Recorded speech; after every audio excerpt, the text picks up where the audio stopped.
월 납입금 300만원 적금에 대해서 이야기를 해볼까 합니다.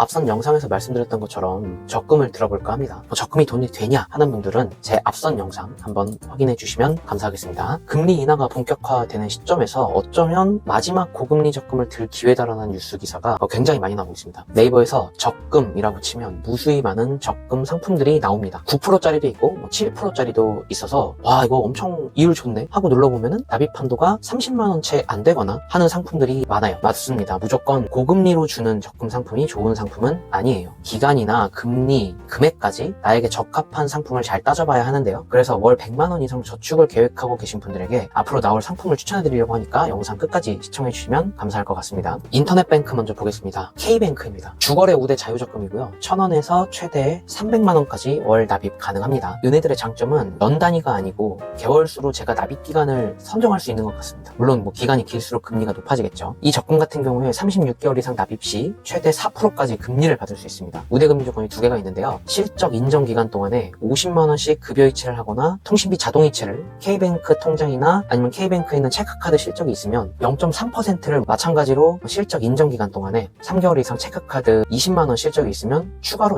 0.3% 우대를 해줍니다. 실적 인정 기간이 뭐냐라고 궁금해하시는 분들 계실 겁니다. 실적 인정 기간은 적금 생성 신규월 1일부터 예금 만기 전월 말일까지가 기준이에요. 예를 들어서 내가 2024년 8월 7일에 가입해서 2027년 8월 7일까지 3년 만기 적금을 들었다면 24년 8월 1일부터 27년 7월 31일까지가 실적 인정 기간이 되는 겁니다. 이때 우대금리를 주는 기준으로 제시한 저 두 가지를 다 실행을 하면 만기 때 금액이 1억 1,560만원 정도가 됩니다. 이율 측면이나 우대 조건 기준이 덜 빡빡해 보이는 것이 이 적금의 장점인 것 같아요. 그래서 저도 이 적금을 되게 눈여겨보고 있습니다. 두 번째로는 카카오뱅크 자유적금입니다. 마찬가지로 납입 기간을 제가 선정을 할 수가 있어요. 36개월 이상 납입 시 최대 3.5%까지 기본금리를 받을 수 있습니다. 우대금리 조건이 자동이체 횟수를 전체 계약 개월수의 50% 이상으로만 자동이체 납입만 하면 받을 수가 있어요. 이때 0.2%의 추가 우대금리가 적용이 됩니다. 예를 들어서 3년 만기 적금 계약을 하고 36개월 중에 18개월 이상을 자동이체로 적금을 납입을 했다면 1억 1,340만원 정도를 만기 때 받을 수가 있습니다. 3년 기준으로 봤을 때 K뱅크의 주거래 우대 자유적금보다 만기 금액이 한 200만원 정도가 좀 적기는 한데 내가 적금을 굳이 2년 이상이 아니라 1년에서 2년 사이 정도로 기간을 정하겠다고 하면 100만원 안쪽으로 차이가 나긴 합니다. K뱅크처럼 자동이체를 해야 되고 체크카드 실적을 내야 되고 급여이체 선정을 해야 되고 이런 번거로움은 없으니까 이런 것들을 감수하고 싶으신 분들에게는 이 적금도 괜찮아 보이는 상품인 것 같아요. 세 번째는 토스뱅크 자유적금입니다. 역시 개월수로 납입 기간을 선정할 수가 있어요. 36개월 이상 납입할 때 최대 3%의 기본금리를 받을 수가 있습니다. 우대금리 조건이 있는데 얘는 앞에 있는 두 개의 적금보다 더 완화되어 있어요. 자동이체로 모두 납입을 했을 때 우대금리 0.5%를 적용을 해줍니다. 3년 만기 적금으로 내가 신청을 했을 때 모두 자동이체로 하면은 만기 때까지 최고금리를 3.5%를 받을 수 있고 1억 1,300만원 정도가 수령이 가능합니다. 카카오뱅크와의 차이점은 얘는 가입 중에 출금이라든가 우대금리 적용 중에서 조금 더 완화되었다고 말씀을 드릴 수 있을 것 같아요. 그리고 카카오가 요즘 조금 시끌시끌 하잖아요. 아무리 예금자 보호가 된다고는 하지만 그런 게 조금 찜찜한 분들이 있을 수 있거든요. 저도 그런 거 되게 신경을 많이 쓰는 스타일이기 때문에 그런 상황이라면 토스뱅크를 선택해보는 것도 좋은 선택이 되지 않을까. 근데 확실히 단기 적금이라든가 아니면 1년 미만 적금을 하려는 분들에게는 카카오뱅크가 이율적인 측면에서는 좀 더 낫다고 생각을 합니다. 네 번째입니다. 이제 시중은행인데요. 그 중에 먼저 하나은행을 볼까 합니다. 주거래 하나 월복리 적금입니다. 얘도 300만원 한도가 있는데 특이한 건 분기 기준입니다. 즉 월 최대 한도가 100만원이라는 거죠. 또 연수로 가입을 설정해야 됩니다. 1년, 2년, 3년. 3년 적금 신청을 했을 때 기본금리는 3.55%를 주고요. 우대 조건 만족할 때 최대 1%를 더 얹어줍니다. 한번 읊어볼게요. 계약 기간 중에 급여이체라든가 통신비 이체, 각종 공과금 등등 이체를 할 때 2개 이상 하나은행 통장에서 이체를 하게 된다면 0.9%까지 우대금리를 주고요. 만기 시에 재예치를 하면은 0.1% 추가 금리를 줍니다. 그러면은 최대 4.55%까지 금리 적용을 받을 수가 있어요. 36개월 이상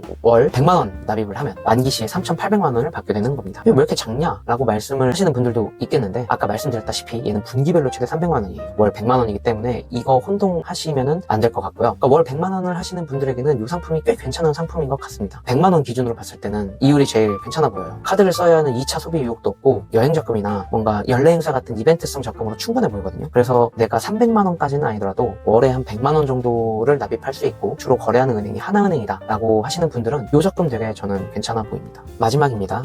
마지막은 경남은행의 주거래 프리미엄 적금입니다. 얘는 좀 특이한 게 월 납입 금액에 한도가 없습니다. 무제한으로 할 수 있는 정기 적금이고요. 36개월 납입 시 3.65%의 이율을 줍니다. 단 얘는 우대 조건이 조금 많아요. 계약 기간 중에 절반 이상 주거래 실적이 있어야 되고, 그리고 급여이체나 입금에 대한 게 실적으로 잡히면 0.5%, 그리고 공과금 자동이체나 입출금 통장 확인 시에 최대 0.6%까지 이율을 줍니다. 가입일 기준으로 당행 예금이 없을 때 0.2%를 추가를 주고요. 만기 시점에 청약 통장을 보유할 때 0.1%, 그리고 전자명함을 통해서 신규 가입을 할 때는 0.2%까지 우대금리를 주기 때문에 최대 내가 받을 수 있는 우대금리는 1.6%까지 인정이 됩니다. 챙겨야 될 게 좀 많긴 하죠. 어쨌든 3년 만기로 봤을 때 내가 월 300만 원씩 납입을 하면 만기 시 1억 1,540만 원 정도가 됩니다. 3년 기준으로 봤을 때는 제일 많이 돌려받을 수 있는 건데 그만큼 신경 써야 할 것도 되게 많은 적금인 것 같습니다. 그래도 계산을 했을 때 똑같은 금액으로 똑같은 시점에 내가 돌려받는 금액이 100만 원이나 더 많다면, 그리고 내가 경남은행을 잘 쓰고 있다면 시도해볼 만하죠. 여러분들은 이 5개의 상품 중에서 어떤 것들이 제일 마음에 드시나요? 제가 봤을 때는 100만 원 이상의 목돈을 정기적금이나 자유적금으로 들 때는 이 5가지 상품이 이율적인 측면이나 그다음에 기간적인 측면에서 제일 괜찮은 상품인 것 같습니다. 저는 여러 가지 상황을 고려했을 때 K뱅크의 주거래 우대 자유적금을 하는 것이 제 상황에서는 베스트이지 않나 판단을 했어요. 우선 이율이 높다는 점, 그리고 입출금이라든지 인터넷뱅크의 장점을 활용할 수 있다는 점, 그리고 연 단위로 끊어지는 것이 아니라 납입 기간을 좀 더 플렉시블하게 설정할 수 있다는 것이 저한테는 되게 큰 장점으로 다가왔습니다. 급여이체 설정이나 자동이체, 체크카드 실적 등이 조금 귀찮을 수 있긴 한데 오늘 아침에 일어나서 통신비 자동이체 통장 옮기고 체크카드 신청하고 급여이체 이렇게 좀 옮겨보고 하는 걸 했거든요. 1시간도 안 돼서 다 할 수 있습니다. 잠깐 귀찮으면 될 것 같기도 합니다. 조금만 신경을 쓴다면 금방 할 수 있는 거기 때문에, 그리고 돈 모으는 것도 귀찮아야 더 잘 모을 수 있는 거거든요. 좀 귀찮은 상태를 내가 만들어버리면 조금 더 돈을 덜 쓸 수 있지 않을까 하고 생각을 해봅니다. 그래서 여러분도 나에게 맞는 적금 상품이 무엇이고 앞으로 돈을 모으는 데 있어서 적금이 좋을지 ISA가 좋을지 아니면 CMA가 좋을지 예금으로 많이 박아버릴지 이런 것들을 생각해보는 시간을 가져보면 좋겠습니다. 오늘도 보는 사람만 보는 제 채널을 봐주셔서 대단히 감사합니다.